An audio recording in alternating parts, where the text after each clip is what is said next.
Hello, everyone. It looks like we have folks joining us right now. I can see participants entering the room. If you're just joining, we're going to give it a minute to let individuals enter, and then we'll get started.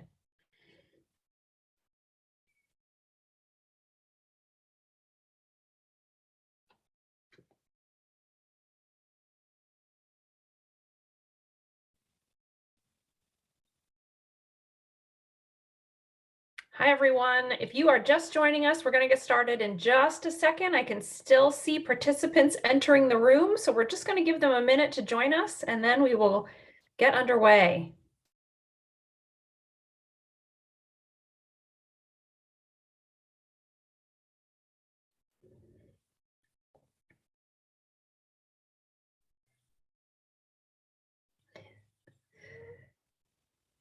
Hello to everyone who's just joining us. I am still seeing participants enter, so I'm going to give it just another few seconds before we get started.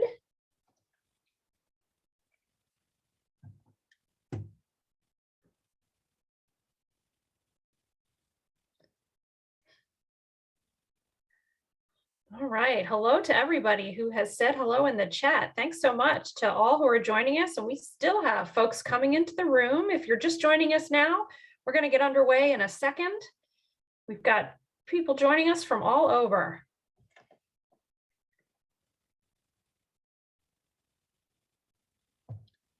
All right, my clock says 7:02, so we want to maximize our time together. We are going to get started. Thanks to everyone who's introduced themselves. My name is Stephanie Niles. I am the Vice President for Enrollment and Communications here at Ohio Wesleyan. Really thrilled to welcome you here to Delaware, Ohio this evening or morning, depending on where you are in the world.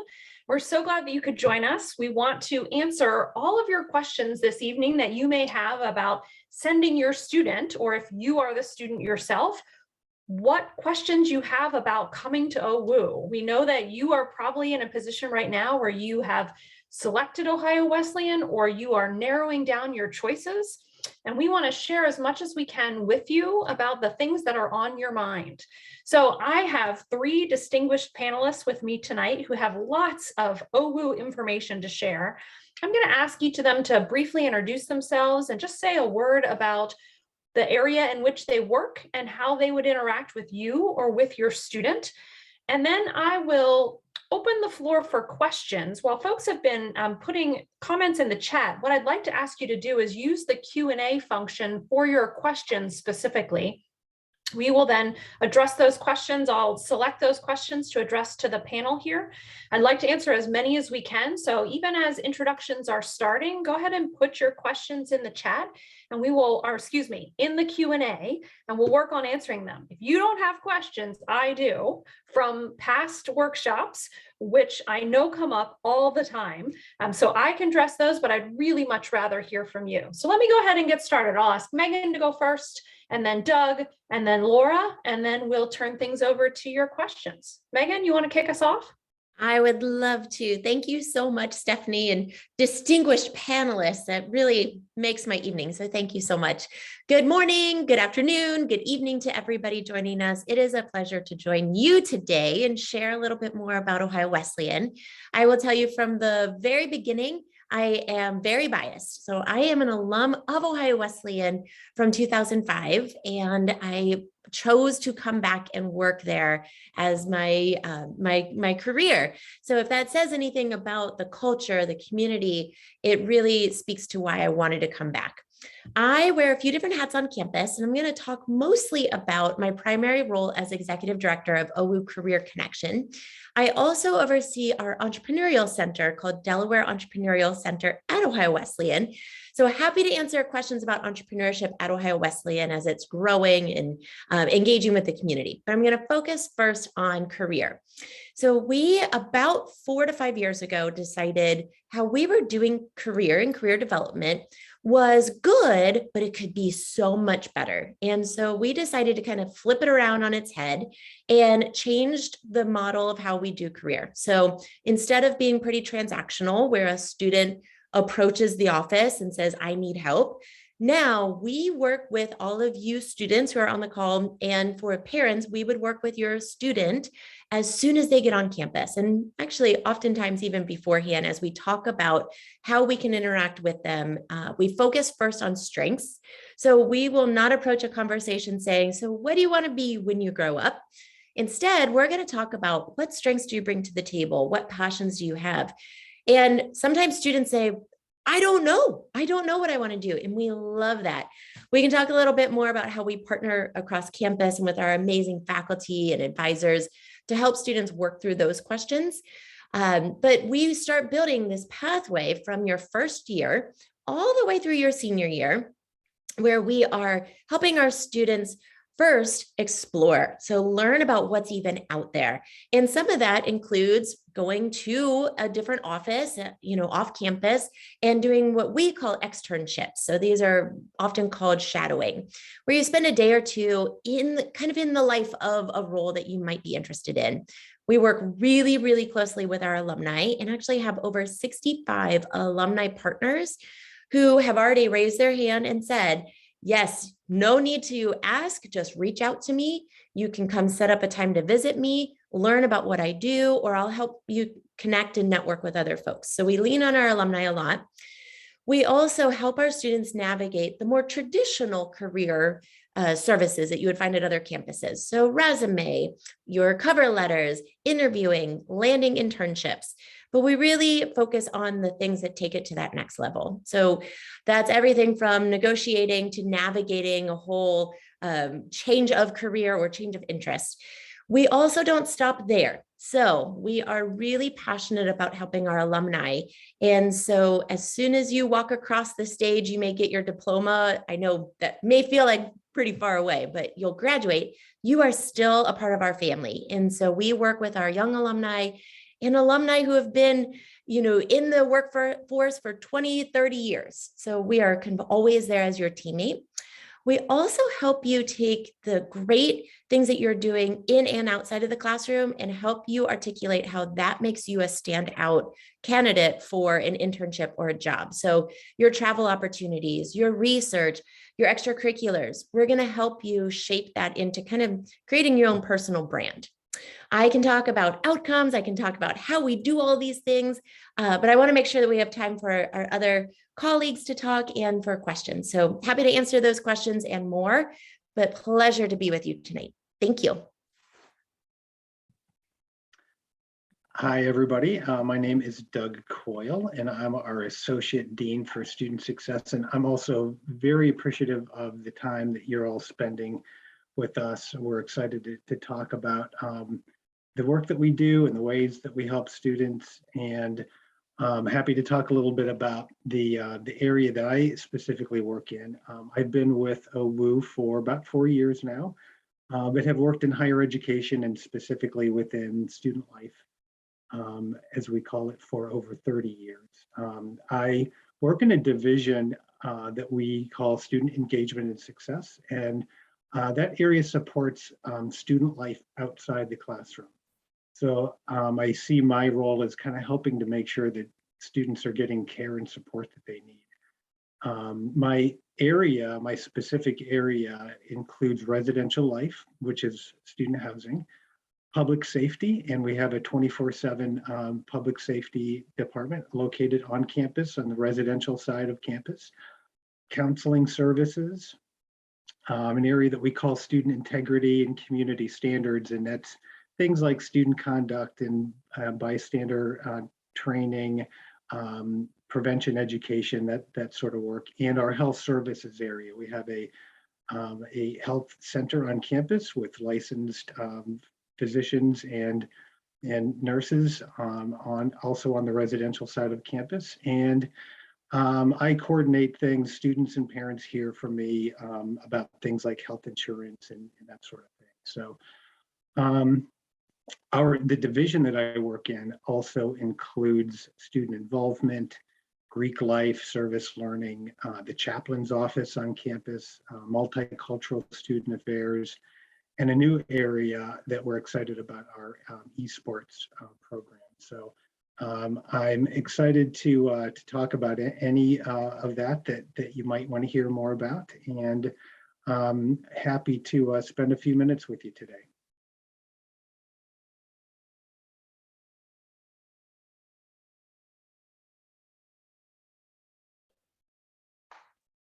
I guess it's my turn to go. My name is Tahila Rooney. I am the Associate Dean for Academic Performance and Advising. I'm actually the interim Associate Dean for Academic Performance and Advising. So in addition to that, I am also a microbiologist. I teach classes at Ohio Wesleyan in microbiology and cell biology. And I also run the scanning electron microscope lab. And in fact, the image, if you can see an image behind me, I'm not sure if you can, it's a butterfly wing that we took using the electron microscope. But I want to talk mostly to you tonight about the work that I do with students and advising. As a major component of what I do is working in advising. And what that means is making sure that students have guidance from our faculty and staff on their academics and making progress towards graduation. That starts right at the beginning.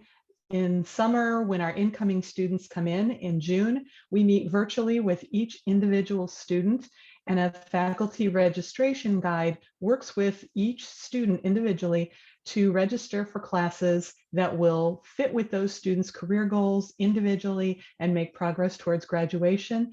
Also making progress towards exploring different areas of study to determine what the student might eventually want to major in.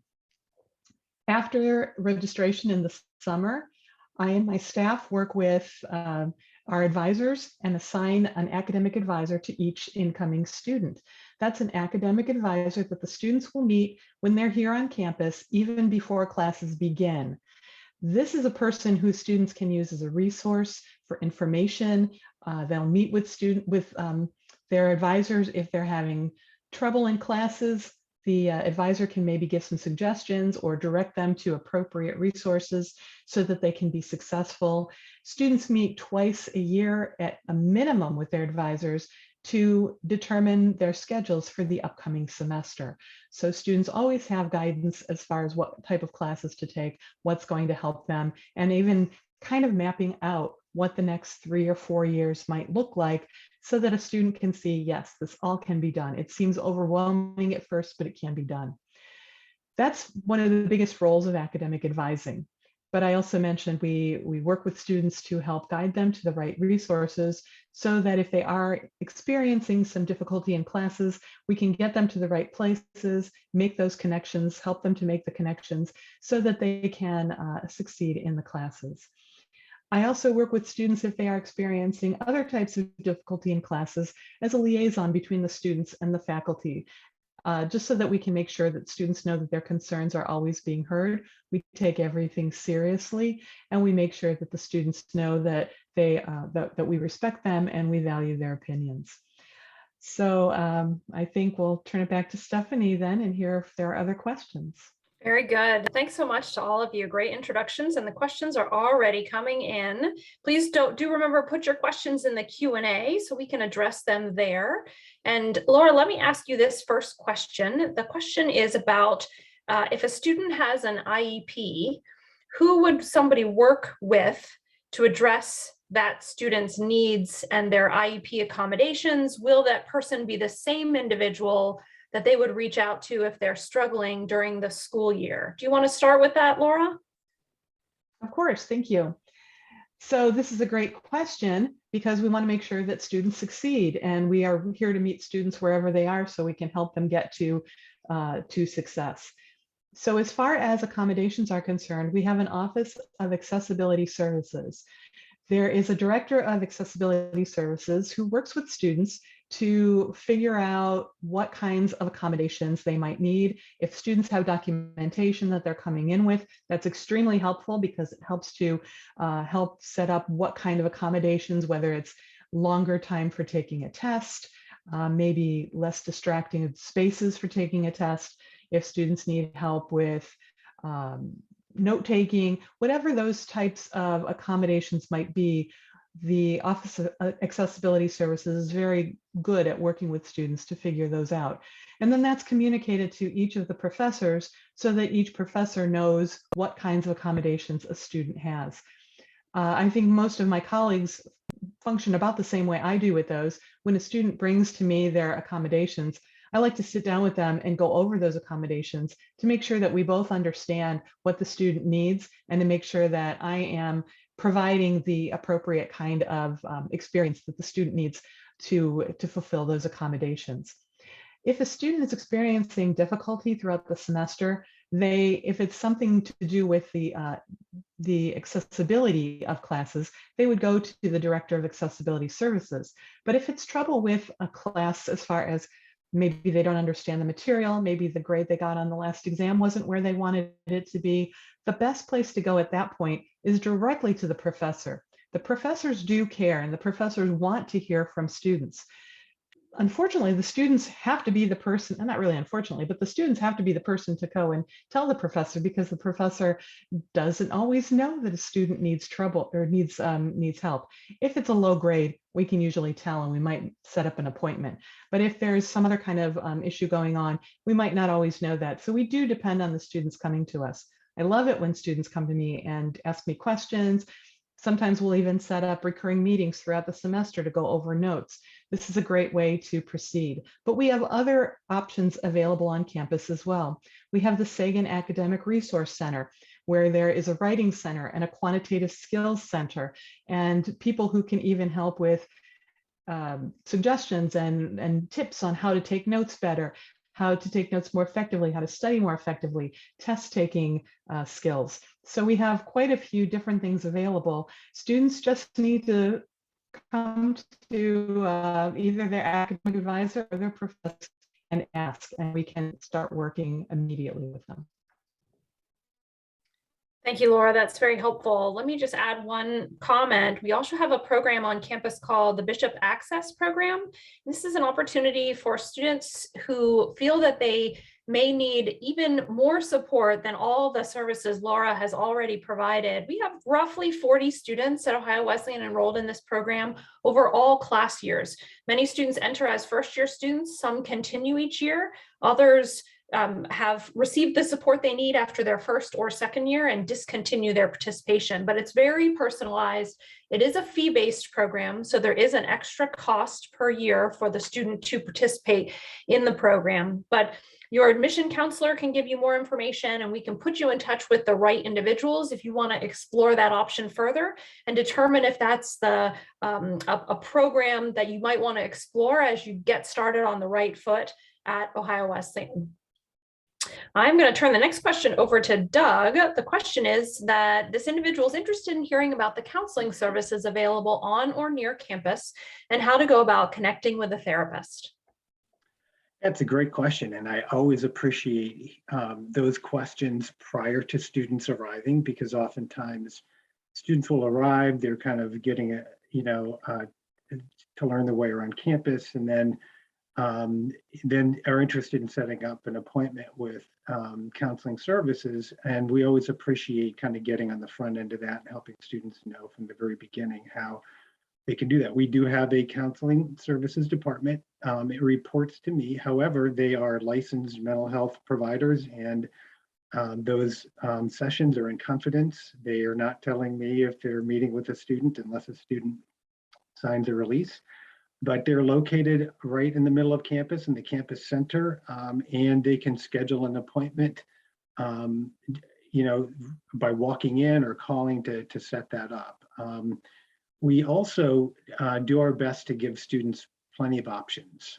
For example, we launched a telehealth program. It's the virtual care program for students so that they can have access to a counselor of their choosing. And it's available on a 24/7 basis, and they can have a counselor that they identify with and they're comfortable with, if they prefer a more virtual option and more flexible hours. So we always do our best at the beginning of each academic year to help incoming students know how to reach counseling services or the telehealth option. Our health center on campus also has behavioral health available if students need that as well. So when students arrive, we're always helping them understand how to make contact with those resources. And but I'm also happy, I know my email address is here. Students and parents can contact me ahead of time and we can connect them with those resources and answer questions and kind of lay the groundwork so that it's an easier transition for students when they arrive. Thanks, Doug. And Doug, I'll start with you for this next question, but I think any of you can answer this question and probably bring different perspectives to it. What traditions does the school have to knit the student body together? This person said, for example, I saw that student athletes do not participate in orientation or camp in August. Doug, do you want to start? Yeah, I'll start with that. And I know Megan, as an alum, will have plenty to add too. And it is a great question. We do have, kind of those welcome week activities. You may know we have a great program for incoming students called Camp OWU that gives students an opportunity to get to know the campus and each other and some resources and do some of that before classes start. And it's a great opportunity. And it is true for fall athletes who come in early and they're practicing. We do some other work to help them get in touch with resources and to understand that as well. So some of those are taking place. But to answer the question, we have a lot of great traditions. Some are your traditional kind of homecoming and those types of activities throughout the year, or activities associated with Greek life or student athletic teams. But my favorite are typically those large scale events outside. We have events that we refer to as Day on the J, and the J is an outdoor area on campus. It's kind of centrally located and it's a great venue for getting students and faculty and staff outside, interact with each other and their games and food and inflatables and opportunities for everybody to just kind of take a break, usually in the middle of the day. But those to me are great opportunities for all students to get together, and it's become, quite a tradition on our campus. I know that there are plenty of others, and maybe Megan can recall some of her favorites. I would love to. Thank you. So what's really fun is that some of these traditions, when I graduated, they had been going on for years and years and years, and they are still going on. And some of them will sound actually kind of silly. So some of them include, in our atrium, in our student center, hanging banners to advertise big community-wide events. And that sounds silly, but it's so fun. And you go in there and it's just so bright and engaging. Day on the J is always a favorite for everybody. And it's a really neat way to kind of like break down any barriers. So you could be sitting there having a burger and sitting next to President Jones and just interacting in all different ways. So that's really fun. Several of the different organizations have traditional events that they do every single year. And so sometimes this is Anchor Splash. If you are involved in Greek life, you would be involved with that. One of the best parts, though, is that it is so inclusive and welcoming to everybody that other groups who are not in the Greek life system are involved and they participate. One of the best things about Ohio Wesleyan is that you always find your close-knit group, right? Your friend group. But because it is a small school, you interact with everybody. And the school intentionally designs interactions, whether that is game night or just kind of the space around to kind of create conversation. And so everybody, you're kind of friends with everyone, and that helps to bridge those traditions. You will talk to anybody, and if you mention Denison, that's a big tradition. People will say, "Oh, Denison." So there's the whole Denison week, and it kind of goes on and on. Some are big events, and some are really small, just things that you notice. You always notice the sheets advertising different events hanging from different trees. Like these are just things that really bond you together, that as soon as you're on campus, you'll start noticing those. Great. I wondered if I could, if I Please, could just Laura, jump in. put one small one in, those were great, great events that both Doug and Megan talked about in their campus-wide. And I love all of those, but I just wanted to quickly mention a much smaller event that goes on in the Science Center where my office is. I'm also the faculty advisor for our Women in Science group, and that group twice a year, once each semester, puts on the very fabled Jeopardy Tournament, which occurs during a lunch hour. And it's all of the departments in the sciences, every one of the science departments competing against each other. And it's on all kinds of trivia, no science trivia, because that would be unfair to different departments. So it's all kinds of trivia. We have a great time. Students and faculty compete with each other as departments, all for the coveted Potato Head Trophy. So that's one small thing. It gives you an idea of some of the smaller things that occur. That's very helpful. Thank you, all three of you, for your answers there. I'm going to break my own rule, and I am going to put in the chat here so everybody can see contact information for Stephanie Rowland and Emily Lugg. Stephanie is our coordinator of accessibility services, and Emily is the director of the Sagan Academic Resource Center. There are lots of questions that are appearing in the Q&A about accommodations, about if a student is receiving accommodations in high school, how to receive tutoring support. And Laura gave a great, thorough answer to start. We talked about the Sagan Academic Resource Center, the tutoring opportunities, utilizing faculty members to get support initially, and to use these other services that are very available to every student, no matter what it is that they are looking for, whether it's just a second set of eyes on a paper to more intensive support for a class. Bishop Access Program would be on one end of that spectrum as well, as I mentioned, but I wanted to mention these two individuals who can answer a lot of those questions. If you contact your admission counselor, they would also put you in touch with these individuals. We often do that throughout the course of the year, no matter if a student has deposited or if they are still making their decision. We know that these two individuals can often be the ones that will answer the most important questions that you have at this point in time, how to ensure that you have that support. So please don't hesitate to use this contact information that I have put here for any questions that you may have. So Doug, I'm gonna ask you this next question. Do student athletes get their athletic physical through the college or through their own physician? Yeah, we do have a sports physician in our student health center who typically coordinates with our athletic training staff to do those physicals. So typically when students come in the fall, for example, they will schedule a time through their coach and their athletic trainer to have a physical at our student health center. So it's coordinated. Student athletes typically will hear directly from their coach about that schedule.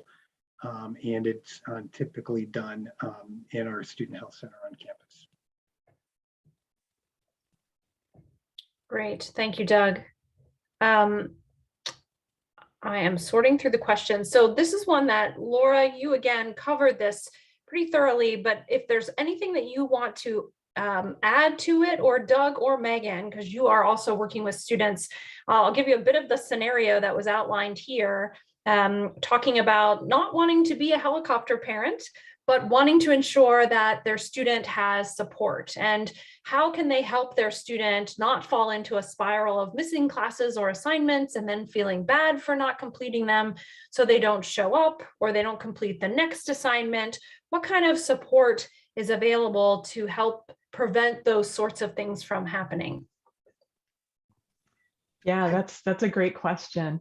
So the ability to be able to talk about grades and student grades can only be done if your student signs a FERPA waiver, and we have that on file at Ohio Wesleyan. That is a federal protection of grades privacy, and if the student has their parents sign it and it's on file, then we can talk about grades to a parent because we have the permission of the student. Otherwise, we can't actually talk about grades and classes. So it's really getting the student to take on some responsibility. This is the first step towards adulthood. And so this is a chance for students to take on that responsibility. good thing is they're not alone. There are a lot of ways to make sure that they stay on track. Talking about maybe working with the Bishop Access Program to learn how to keep a planner or a calendar so that all the assignments get written down there and students know when they are coming up, when they are due, so that they can plan in their schedule when to work on those things. They are also, all incoming students, at least for this coming year, are taking a class called UC 160, which is a class that students take to learn how to transition into being a college student and how OWU works. This is one of the things, at least I've done with my students, is to have them all bring in a planner or a calendar and have all of their assignments. I'll bring in all of their syllabuses so they can write down all their assignments right away, and they know right at the beginning of the year when things are due, when everything is due. Each student should know pretty much that on the first day of class when they get the syllabus from the class. And there's always the importance of talking to professors. Students should never, ever feel embarrassed to talk to a professor or feel like they're letting a professor down. We are always there to help. We want to have the students talk to us. And so even if the student has felt like, well, gosh, I missed 2 assignments and I don't want to go talk to her, no, that's a good time to talk, because then we can help you get back on track. Maybe we can rearrange the due date schedule so that things can get turned in so you don't feel like a student has to turn everything in immediately. So there are a lot of ways that we can address that. And Doug or Megan, if you wanted to add on to that. Yeah, and I'll jump in here. I mentioned that I've been with the university for 4 years. One of the things that really struck me shortly after I arrived was how hands-on our community is. And it just, from all areas, whether it's a faculty member, a coach, another administrator, I hear from faculty almost every day about just, if there's a concern they have about a student and maybe somebody hasn't, been in class for a while, and maybe, we just check in on them and see if they're doing okay and if they need any support. And we honestly do that on a pretty regular basis. We are a very hands-on community that's very supportive and caring. When we have some reason to be concerned about a student, we'll at least reach out and try to connect with them and see what we can do. And if they need resources or they need support in some way, or if there's something else going on that we can help with. So to some extent, I know that can be very difficult for a parent to kind of trust that the university is going to provide that kind of support and that assistance that students need. But aside from a health and safety exception to some of those privacy laws like FERPA, we just do our best every day to make sure that students are connected with the care that they need. Great, thank you. Laura, question for you. Are the academic advisors that are paired with students specialists in that field? Great question. We try as much as possible to, when we make initial placements of advisors with students, to place the student with an advisor who has experience in something that the student has expressed interest in. Of course, at any time during the student's career at Ohio Wesleyan, a student can change academic advisors. It's a very simple thing to do. It requires an online form that a student can fill out in just a few minutes. And as long as the person that they would like to be their advisor agrees, then the change takes place and the student has that person as their academic advisor. So even if the student changes majors or for whatever reason would like a different academic advisor, this is something that can easily be done. In most cases, students do end up with an advisor who is an expert in that field or as close as possible to the field that the student is interested in studying. Sometimes though, if students are placed with an academic advisor and they just feel comfortable with that particular person, they can keep that advisor their entire time at Ohio Wesleyan, even if they have a different major. I've had incoming students who started out in the sciences and then decided to major in something else.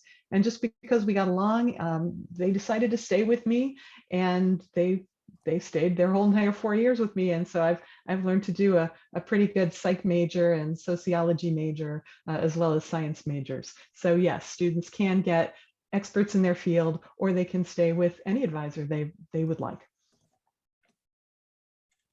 Thank you, Laura. Oh, here's another question. It's been a long time since I've been in a classroom. Are there classes where pen and paper are used for notes, or are there mostly laptops, or is it up to the student? I can take that one. I've got students in my classroom that do all of the above.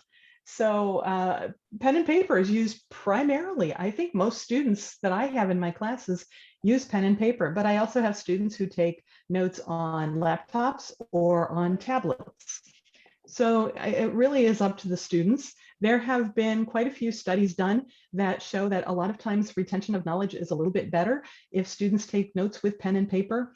But the students, like I said, they're adults now. This is the first step into adulthood. And so I leave it up to the students to make that decision as to whether they're going to use a laptop, a tablet, or pen and paper. Thank you. Another question, it was mentioned that students arrive in June to set up classes. Is there a set date for that? Maybe Laura or Doug, you can confirm what actually happens in June. They don't arrive on campus, but there is a time where they will register for their classes. Yeah, of course, we're working on that right now. It'll be the last 2 weeks of June. I think the tentative dates that we have right now, let me check the calendar real quickly, is the 23rd through the 29th. It's those last 2 weeks. So it might be slightly different than that, but I think that's what we're aiming for at the moment. And we don't have students on campus for registration. We do this all virtually. But each student prior to their registration will take an online course that's through Blackboard. So they will be sent information on how to log into that course and take it, kind of walk through, read the information, watch the videos, fill out the information that they need to fill out. And that gives them an idea of the kind of classes they could be registering for. It also gives the faculty registration guides some idea of the interest of those students before even meeting with them. And so the faculty registration guides get to see all that information prior to the virtual scheduling appointment. And then each student has a scheduled appointment with a faculty registration guide, and they will meet virtually with that person one-on-one to determine what the schedule will be, to register for those classes and make out a schedule. Then students will eventually arrive on campus in August before classes begin and be involved in a variety of activities at that point.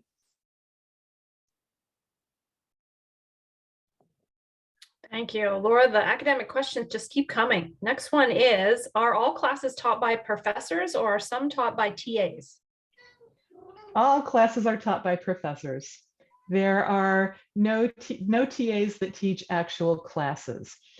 Occasionally in some of our laboratory classes, in addition to having the professor run the class and run the lab, they might have an assistant, maybe a junior or senior undergraduate student who's taken the class before to kind of help out a little bit. But all of the classes, all of the labs are run by the professors. So we do not have the traditional teaching assistants that some of the big schools have.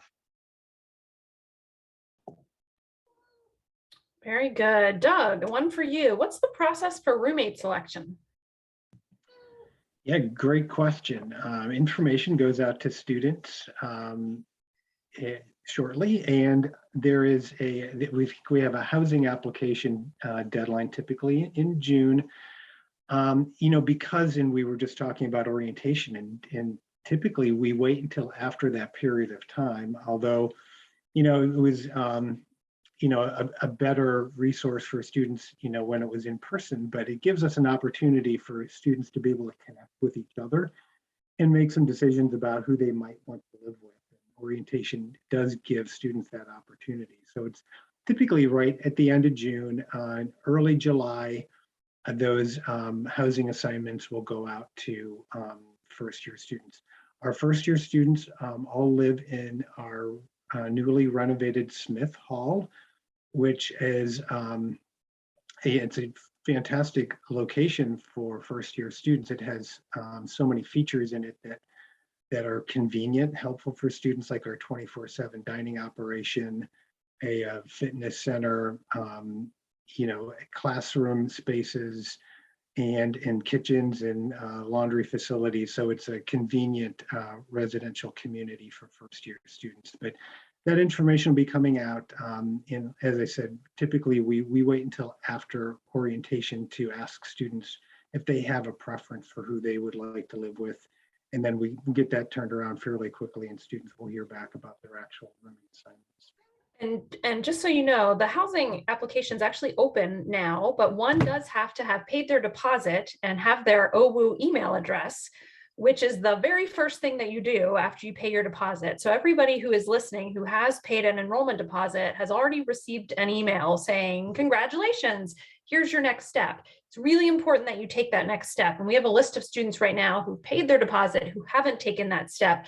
That's going to prevent you from doing some of these things, like going to the Residence Life portal, being able to log in and see this information. There's a checklist that becomes available to students once they pay their enrollment deposit, and things become available over the course of the next couple of months, as Doug indicated. But it is between now and the middle of June that we're looking for students to complete their housing preference form. And then, as Doug also said, in early July, then information on roommates will be shared. So if you haven't yet taken that step to fill out the information to get your email, which only takes 48 hours at most to get that back, that's your next step in order to move this forward.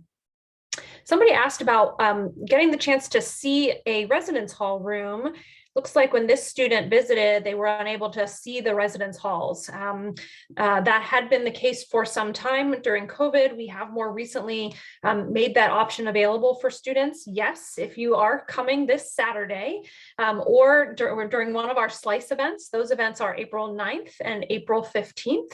I encourage all of you to come, and yes, definitely we will have residence hall tours available so you can get into Smith and you can see those first year residence hall spaces where, as Doug said, all first year students would live.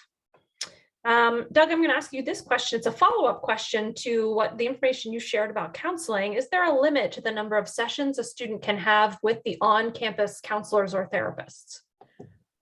Yeah, good question. There is not. I know a lot of schools have those limits.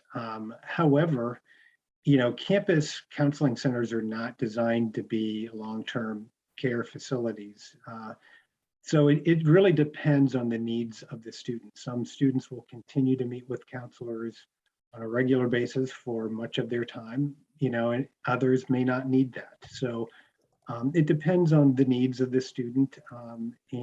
But we don't have a cap on the number of appointments that a student can have on campus, nor is there a limit to the appointments they can have through our telehealth option. And I know a lot of telehealth programs do have those limits, and ours does not. So it's a great question, and I know every student who needs support has a varying need, and so it's important that we not limit that. Very good. Megan, question for you. Somebody asked if you could please discuss outcomes and some of the other opportunities that you raised during your introduction. Absolutely. I love talking about outcomes. So we measure a few different things. So first, I'm going to talk about what we call first destination. That means when a student graduates, what is their first stop? And so we assess that. Sometimes students right now already have those offers, and so they can let us know, kind of fill out their surveys. Sometimes it takes a few months. And so we look at from graduation to 6 months, where are people going? And so we have been able to consistently have extremely high response rate.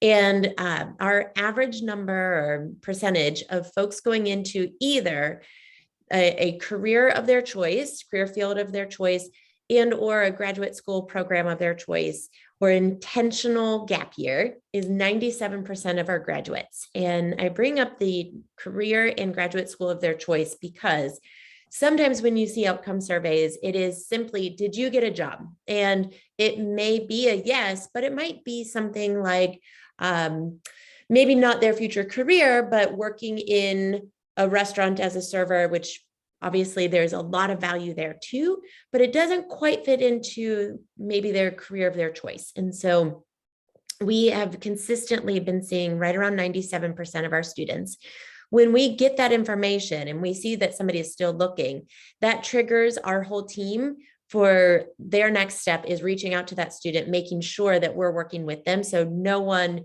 just kind of falls to the wayside. We make sure that we're following up with all of those students. We have seen, I know this is a question I get asked a lot, with COVID, were there any changes? Did we see drops in people hiring? What we saw was actually a shift from some students who, or the numbers, students going into the career field of their choice a little bit less, about 2% of a change. And what we saw was that shifted right over to graduate school. So graduate school was a little bit more secure or less risky for some of our graduates. And so we saw that shift. In 21, we actually saw that swing right back. And so we were able to see that just kind of adjusted nicely.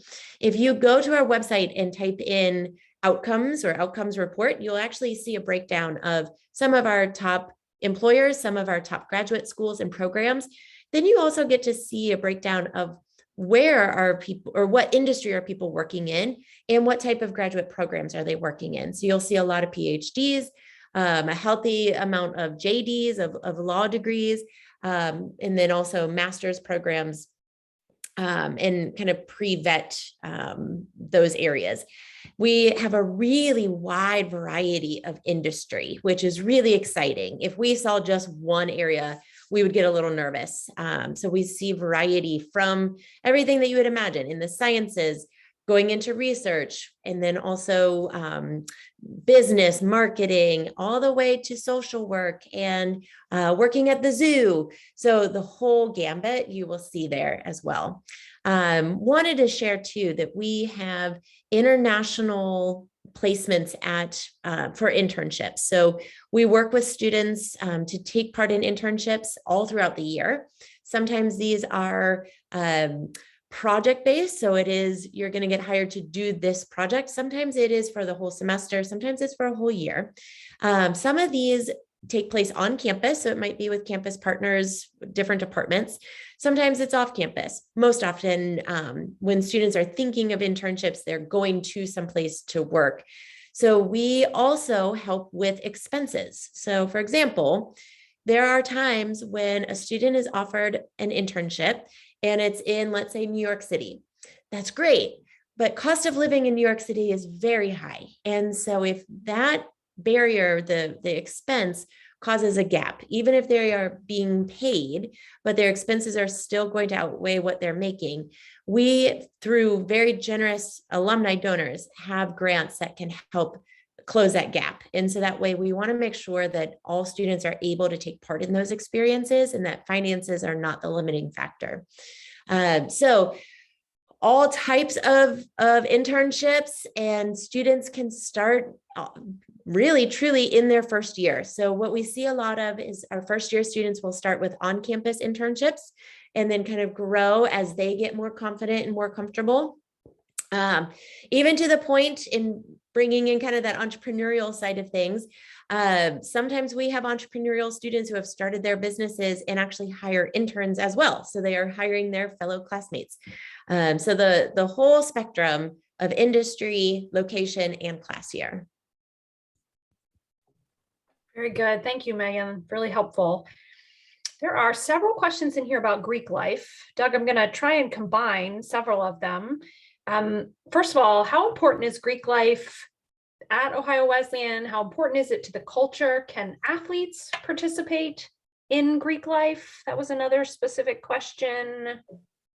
Let's start there. Yeah, and absolutely. I think about 30% of our students are involved in one of our Greek chapters. And so it's an active part of student life on campus, but certainly there are so many opportunities for students to be involved other than sorority and fraternity chapters. We have typically around 100 registered student organizations throughout the year, give or take. So there are plenty of opportunities for students to be involved, and obviously the majority of our students are not. But yes, student athletes not only can, but they do participate actively in fraternities and sororities on campus. So typically students who are interested in getting involved in Greek life will begin to get information during the fall semester about the chapters and different opportunities to participate. And then that more formal kind of recruitment period begins in the spring. There are students who choose to get involved. I just talked to a student the other day who is a first-year student and wants to be involved in Greek life, but is putting that off for a year, just to hold off for another year because of other things that she was involved with. And that makes a lot of sense. So students can certainly come in, kind of get a lay of the land. We'll always have involvement fairs typically each semester, but there's a large one in the fall where students can not only get information about the Greek chapters, but about other ways to be involved on campus. So our fraternities have houses that those students would live in typically.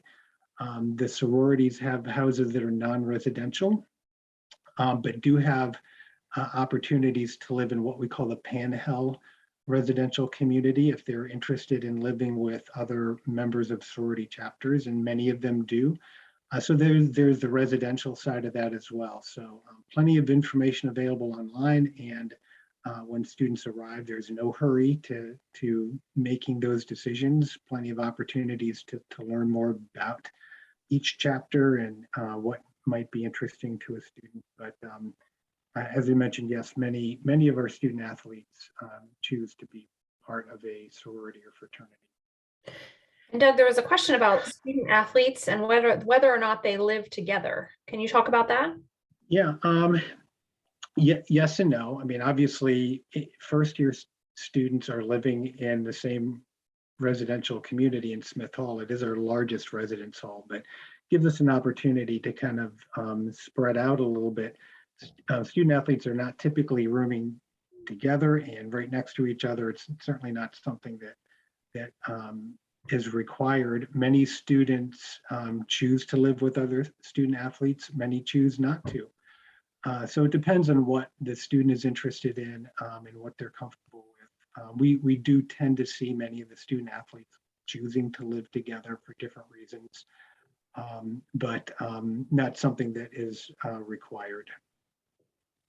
Very good, thank you. And there are a couple of questions about move-in day for all students as well as for athletes. Can you share that?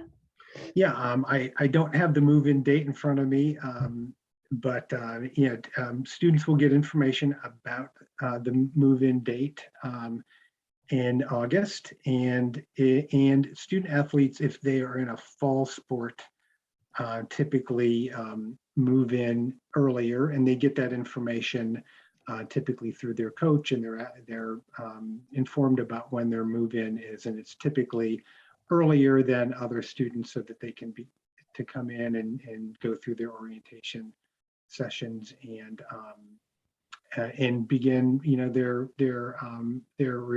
practices. Very good, thank you. Let me see. Laura, could you talk a little bit about international and study abroad opportunities? Yeah, of course. So we have what we call the OWU connection. And that is an opportunity for students to connect with their learning in the classroom to real world living. What's going on in the real world? How can they apply that to what's going on in careers or experiences? One of the aspects of that, and one way that students may choose to fulfill that career or that connection requirement, is by either studying abroad or taking a travel learning course. We have study abroad opportunities where a student will spend a semester in another place. It could be another country. It might be somewhere else, even within the United States, but usually it's another country. The student will take classes while they are in that country, in that program, and those classes will count towards credit at Ohio Wesleyan. So it's not like going to cost you an extra semester if you go abroad. That's all going to count towards graduation. And it's an amazing experience. I highly recommend it for anybody who is interested in doing that.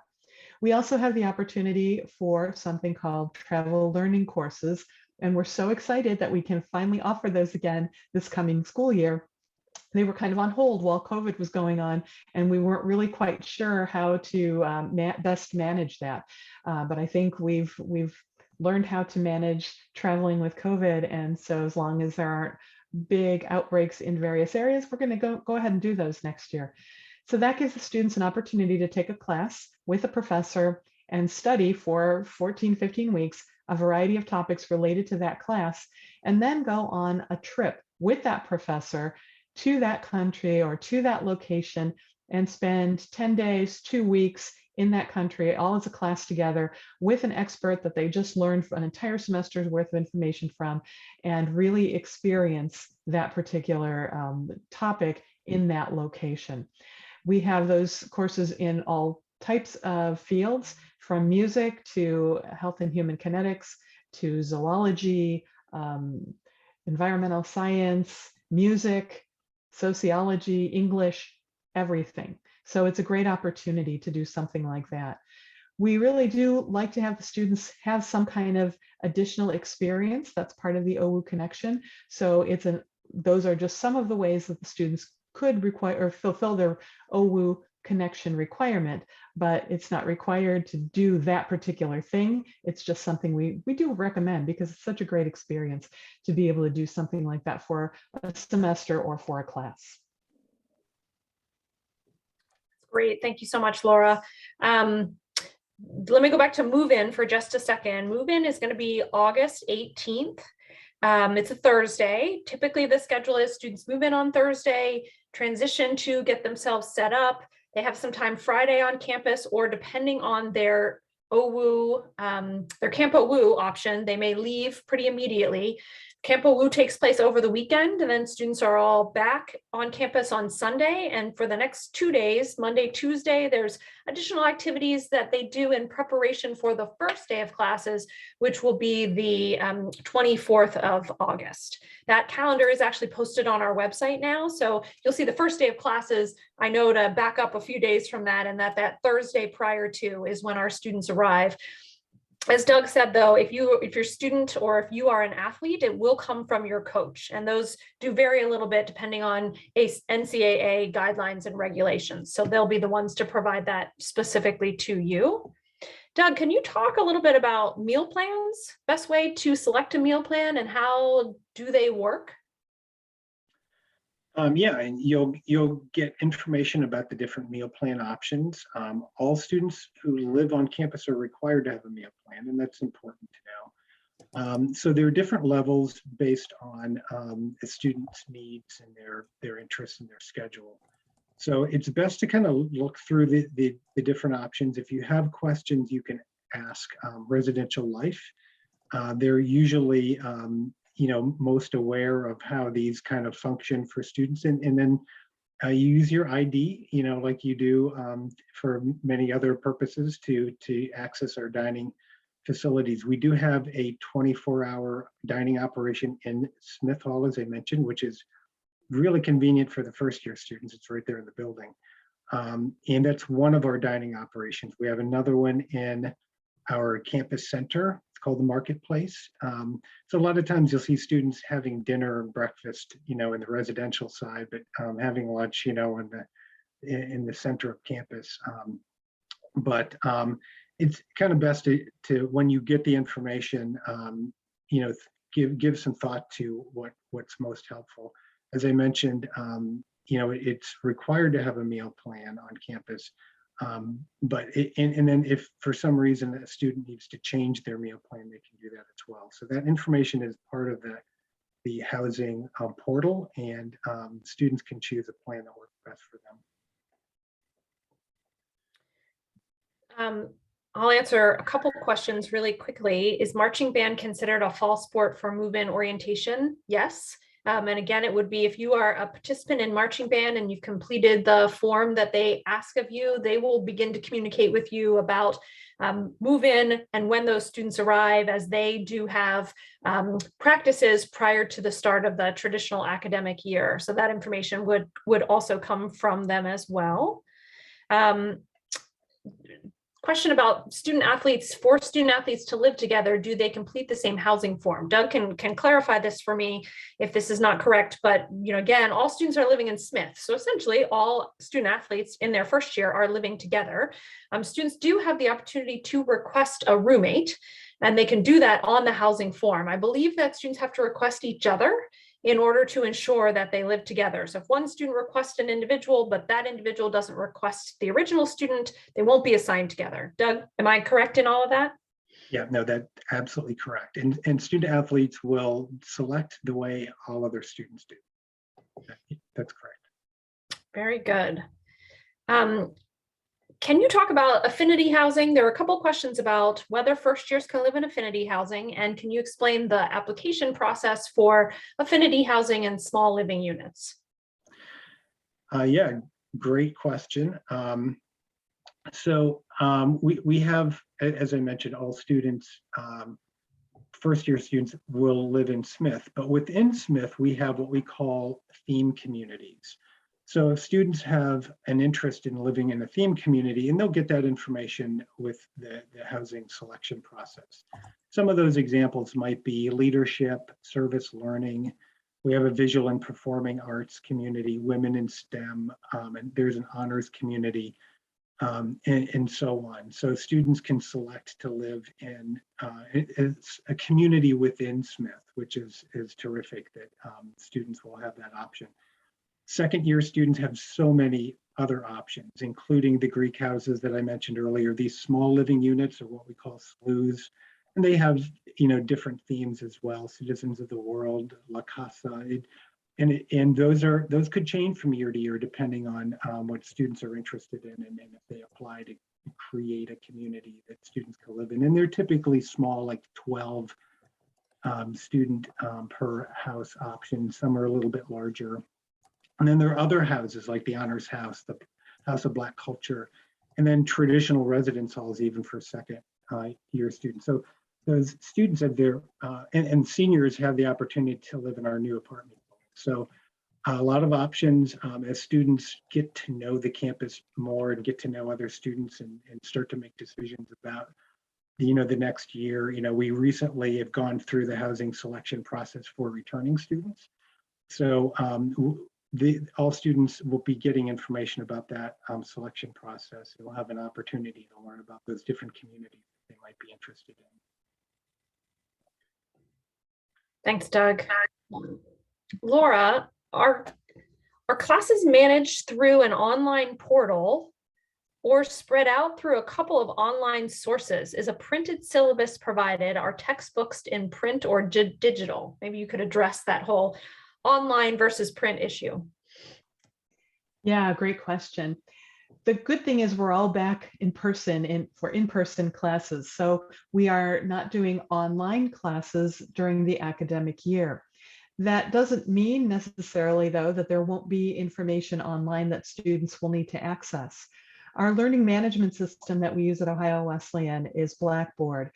All students are going to have a chance to use Blackboard when they are taking that online course prior to registration. So everybody will have a chance to see how to log on to it and learn how to navigate through it, which is pretty easy. It's pretty user-friendly.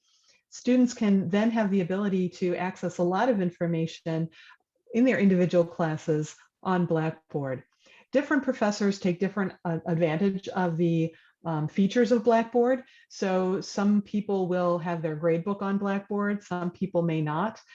In most cases, though, there will be something that has to do with that class on Blackboard.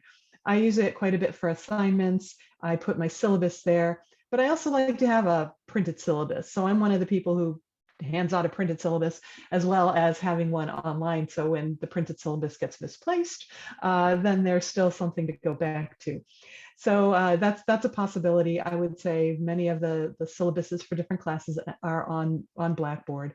And since Blackboard is the online learning management system, I think that's the one. It doesn't seem to me that they would be spread out on different platforms. As far as whether textbooks are in print or online, it depends on the class. I know that personally, I like to try to find as many low-cost options for students as possible because books are so expensive. It's such a big part of the budget. And so I try as much as possible, if I'm going to use a textbook, to have one that's available online that's really cost-free essentially. Not all textbooks are going to be free, and not all textbooks will be available online. Some of them will need to be purchased. And when you purchase them, you generally, the student will have an option of whether they want to have it in print or whether they want to have a digital copy. Digital copies sometimes are less expensive, so that might be a way to go. Books can also be rented by online sources and through the bookstore on campus. And so a rental book is less expensive than outright buying a book. Books can be sold back at the end of a semester, so a student can recoup some of those costs. And a lot of the science courses, we use the primary literature, papers that scientists have printed, and those are available online and through the library at no cost.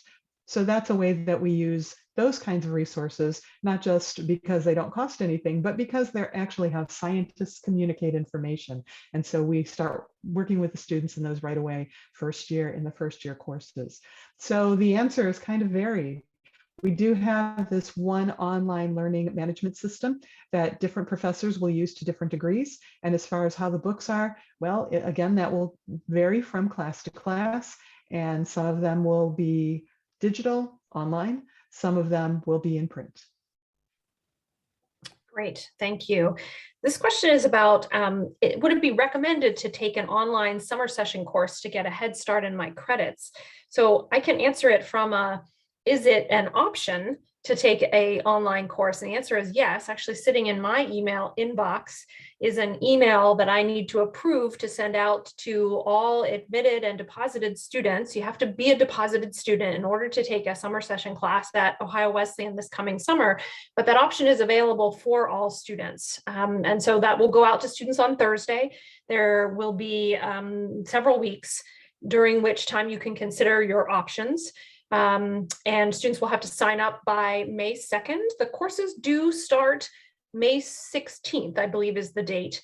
So for some of you, you may still be in class finishing up your high school careers. Now they are asynchronous classes, so there are not scheduled times that they meet. So you can manage your workload differently. My personal opinion would be it's very much up to you and your ability to manage that course along with other responsibilities. Some students do well in online courses and some students find that that's not their optimal learning environment, and each person is very different. Laura, I don't know if you'd want to add anything from the recommendation standpoint or not.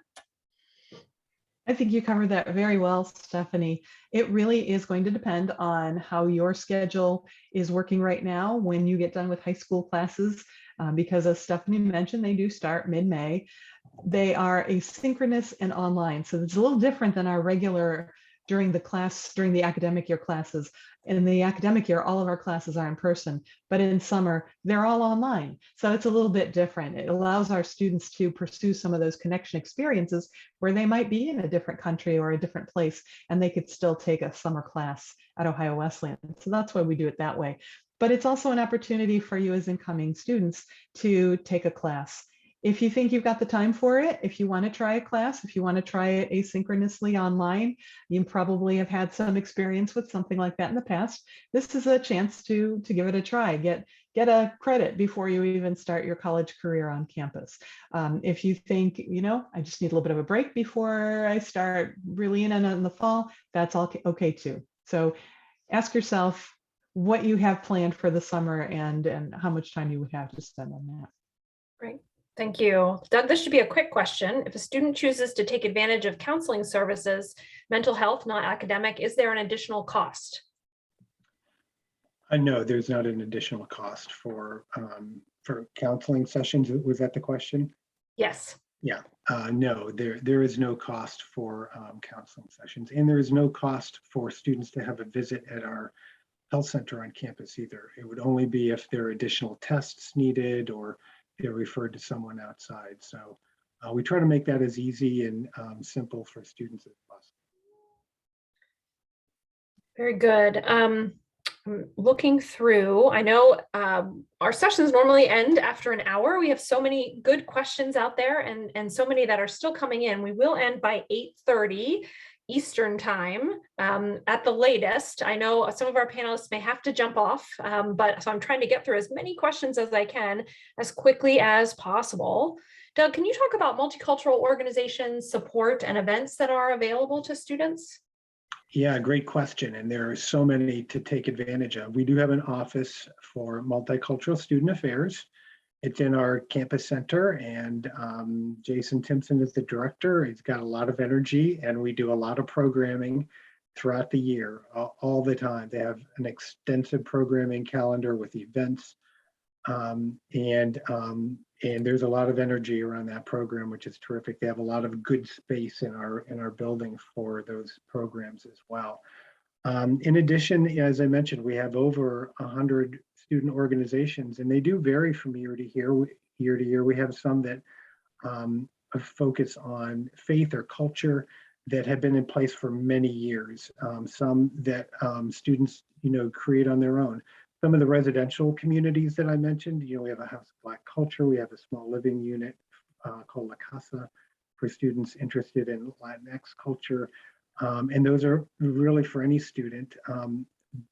So plenty of opportunities to get involved, to create events and programs and opportunities as well. And some programs that are generated from our chaplain's office as well that are faith or culture based. So plenty of opportunities. Again, some of that will be kind of front and center during student involvement fair. There's a lot of information available at our student involvement office in our campus center. If students want information, some of it's online now, but each year those opportunities, events, programs come along differently. So it's generally best to check online or stop into the student involvement office for information about what events you can attend or how you can get involved. Very good. Doug and Laura, question for both of you. When over the next few months do we learn who a student's advisor is? And I think we've addressed this one, but when do students answer any questions related to their preferred living situation? So we talked a little bit about the housing preference form, which is available to students who've paid their enrollment deposits now, and that needs to be completed no later than June 15th. All first-year students live in Smith. Doug, my understanding is there are very few singles in Smith. There are a few, but the vast majority of students will live in a double. Is that right? That is correct. And I had seen a question about, what the ratio or the percentage of students that select a roommate. And obviously for incoming students, first-year students, it's going to be a lower percentage. When upper class, the majority of them are wanting to live with a friend, someone that they've gotten to know. But incoming students are less likely to know others. But it's a pretty good mix. Students either have friends that they also know are incoming students, or that they've met along the way, or they've met online through social media, and that's great too. But certainly many of our incoming students are assigned a roommate. And if students have questions at any point, they can reach out to me, but they can also reach out to Residential Life about housing options, about changes that they'd like to make, and we're open to discussing any of that at any time of the year. Great, thanks, Doug. Laura, how about the student advisor?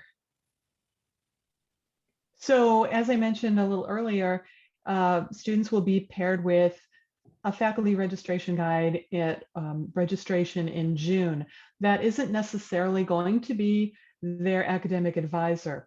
After registration is complete, we'll look over all of our students and try to match them with an advisor in an area of interest to them to study.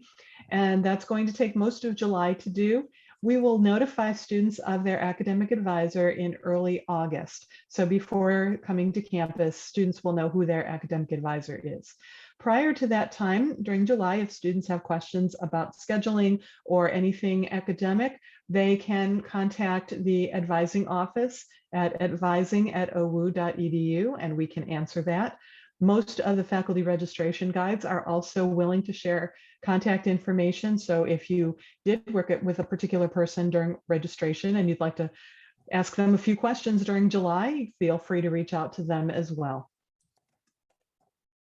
Very good. Laura, let me ask you these two questions that don't relate to each other at all, but they're right here. So I'm going to ask you both. Do students in the honors program receive priority for class registration? And can students get access to audiobooks for their classes? So we do not give any priority to honor students when they're registering. Students register by class rank. So that's based on how many credits that you have earned. It doesn't necessarily mean first year students, second year students, third and fourth. It means how many credits you've earned.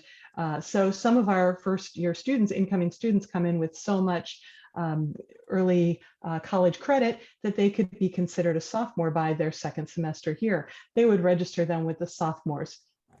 We register using an online system where students work with their academic advisors to put courses into their cart, and then their windows open up to register based upon what class rank they have. So for instance, yesterday, our rising juniors, so the people who just are finishing their sophomore year, registered, and those windows open at 7 a.m. on that particular day. And what we say is that's the time the students have to hit the button, so they will register for their classes. And based on how early you get up and hit your button, that's the priority that you have. Now, there are courses, however, that are only open to honor students. And so that, of course, is priority because they're the only ones who are able to register for those courses. So that is a little bit of preference in that case. And what was the other question on books? Was it audiobooks? Audiobooks? Mm-hmm. Yes, I believe there could be audiobooks available online, but that sounds like something that would be able to be addressed by the Accessibility Services Office. If students have some kind of a reason why they are unable to read a book visually and need to have an audiobook, then I think that our Office of Accessibility Services will be able to address those issues. Very good. And Laura, I don't know if you know the answer to this question, and I think there are some resources on our website that could help students about recommendations for laptop specifications for students. Doug, that may also be information that's communicated via the New at OWU. Does that sound right to you? About laptop specifications? Yes. And you know, I don't want to speak for instruction. You know, Laura would probably know more about that. We do have laptops available if students need them, and we can provide additional information about that. But you know, I do think most instruction is flexible enough to provide access for students depending on what they have. I don't know, Laura, if you know more about what students are expected to have or are requested to bring with them. You're on mute there. I'm not actually certain that there is any specific that we require from an academic standpoint. Students, of course, will be required to have some kind of a word processing capability, some kind of access to email, ability to go online and do online searches to access library. We do have computer labs that are available. So if the students need a little bit of extra power on their computers, that if theirs don't have it, they can use the computer labs and have that capability. Just about any kind of a laptop, I would say, would be useful.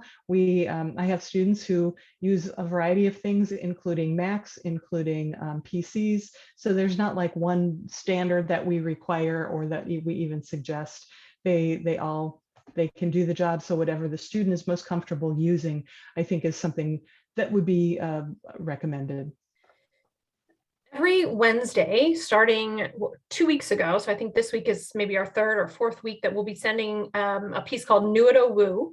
And again, you want your OWU email address, but we are sending that to parents as well. And it's a weekly piece that provides lots of information about what's next, what to know, what's coming in the future, what information will be available to you at what point in time. So make sure you check every Wednesday for that piece. That's where we would put information about resources available to students related to laptops, or a person you can contact if you have particular questions about what might be recommended for the community or even for a particular major.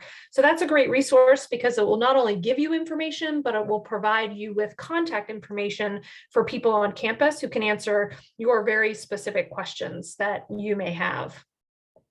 So just a couple of questions that are left. I would say most of these here are for Doug. Doug, can you talk a little bit? Well, first of all, can you say when the list of deadlines and things for incoming students to do is available, the student checklist? When will students access that? Yeah, I certainly don't want to speak for everyone. I do know that there is a checklist for some of the things that we've talked about here, like housing and that sort of thing will come out. That will come centrally from the registrar's office with some of those checklist items and things that need to be submitted. One of the things, for example, we haven't really touched on is, students are going to be asked to submit, medical information, immunizations, and things like that typically schools have. So, after, some of the initial stages are done here, deposits are paid and that sort of thing, some of that information will start to come out and students will have access to their checklist within their student account. So I do know that will be coming out. Orientation is a big time for us to kind of review that and a lot of those checklist items. As Stephanie mentioned, there's the new OWU communication that's going to share a lot of those details about reminders of deadlines and answer questions that students and parents have. So there'll be kind of this constant feed, weekly feed of information to help students and parents through the calendar up until the beginning of the semester. Very good, Doug. And yes, just again, I'll reiterate, New at OWU, all the information you need will be there, including how to access the checklist as soon as it's available. It may vary a little bit depending on if you're an international student versus a transfer student versus a traditional first-year student, but it would be specific to you and the things you need to do before you enroll at Ohio Wesleyan, and it will give you those specific dates. June 15th, I can tell you, is one of those big important dates when a number of things will be due. Doug, can you talk about Summer Bridge? Yeah, it's a great program.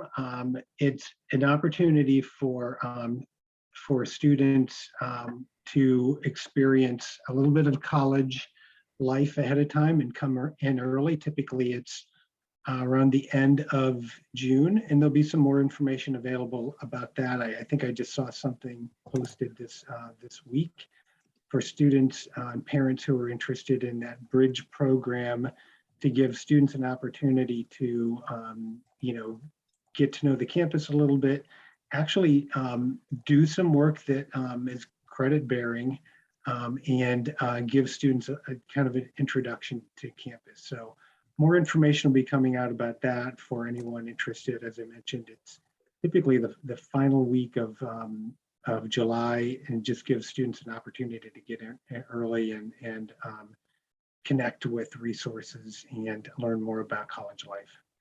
And Doug, there is an application for Summer Bridge, is that right? There is, yeah, absolutely. Great. If you have any questions about that, I have not seen the application myself yet, but it should be available very shortly. Feel free to contact your admission officer about that, and they can share more information with you about the application and exactly how to access that. It is coordinated by our Office of Multicultural Student Affairs. So Jason Timpson, I mentioned earlier, is the coordinator of that program. So look for that information, or as Stephanie mentioned, if you're interested, you can reach out to your admissions contact. Great. Doug, can you talk about orientation for commuter students? Sure. All students will have an opportunity to participate in orientation when that comes along, regardless of whether they're residential or they're a commuter. Then all students will have an opportunity to participate in the OWU program that we mentioned. There is also during Welcome Week, for that first week, as Stephanie mentioned, those few days before classes start, there are opportunities for commuters and transfer students who oftentimes kind of, feel a little lost in all of this as well, to connect, and they'll get information from us, and get together and learn more about opportunities to be involved, or work through some of those checklist items that maybe are more likely to be in front of the residential community. So I realize that commuters sometimes can feel a little left out. We certainly want them to be engaged on campus and participate in student organizations. So there'll be some information shared specifically with commuters as we get closer to the start of the academic year. Great. Doug, what's the ratio? Do you know what percentage of students select a roommate versus are assigned to a roommate? Yeah, I know I mentioned this earlier. I don't know the specific percentage, but the majority of our first year students are not selecting a roommate. It's just those who may know somebody, or as we mentioned earlier, there's a teammate that they want to live with. But for returning students, upper class students, they're going to be certainly more likely to have a roommate that they want to live with. As Stephanie mentioned, roommates need to select each other. And so we need to make sure that everyone is aware that the student that a student wants to live with is also reciprocating. Thanks, Doug. I'm going to answer this very quickly. When will the summer first semester bill be due? It will be due August 1st. The bills are typically sent through the student portals just after the 4th of July. So usually the 5th, 6th, 7th, somewhere in that window. And then they will be due on August 1st. If one is signing up for a payment plan, that typically the first payment is due mid to late July. So if you're thinking about a payment plan, make sure you're looking out for that bill and are attentive to that earlier date when that first payment will be due, so you can take full advantage of that payment plan. Doug, laundry service. Is there a laundry service offered to students via an outside company? We have laundry facilities in the residence halls, and so they're very convenient. So it's as simple as can be. We actually have new equipment in the residence hall, so it's accessible to all students, easy, and it's a fairly secure environment too. Thank you. And this might be the last question. Is there a shuttle service to Columbus? There are shuttle services available. We certainly have information about shuttle services that are really inexpensive within the Delaware area, and they come right to campus and can help students get around town. That's super easy. To Columbus, not necessarily. On occasion, for programs and events, we will coordinate transportation for students to give them opportunities to experience Columbus, which is just south of the Delaware area, but not an ongoing regular shuttle service to Columbus. All right. I am typing the answer to the last question. It was a specific one. Okay, I think we are done. Thank you both. I know Megan had to sign off just a little bit earlier, but Doug, Laura, thank you so much. Thanks to the participants. I think it's 65 questions that we answered here in the last hour and a half. So whether in writing or live, thank you all so much for your terrific questions. Please don't hesitate to reach out to the folks here. You see their names and their email addresses. I know they're happy to answer any further questions that you have as you are working toward making a decision or before you arrive here on campus in the fall.